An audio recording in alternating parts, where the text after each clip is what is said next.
ரஷ்யாவில் மருத்துவம் பயில சிறந்த ஒரு அரிய வாய்ப்பு.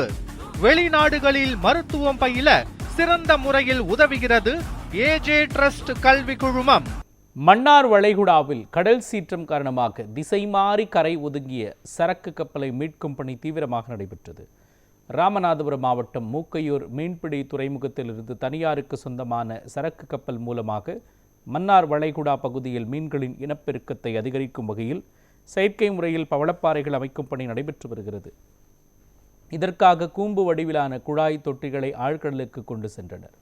அப்பொழுது மன்னார் வளைகுடா பகுதியில் கடல் சீற்றம் அதிகரித்ததால் சரக்கு கப்பல் பழுதாக்கியது. அந்த கப்பலை மற்றொரு சரக்கு கப்பல் மூலமாக மீண்டும் மூக்கையூர் மீன்பிடி துறைமுகத்திற்கு கொண்டு செல்லும் பொழுது கடல் சீற்றம் அதிகரித்தது. இதனால் 2 சரக்கு கப்பல்களும் திசை மாறி மாரியூர் கடற்கரை பகுதியில் கரை ஒதுங்கின.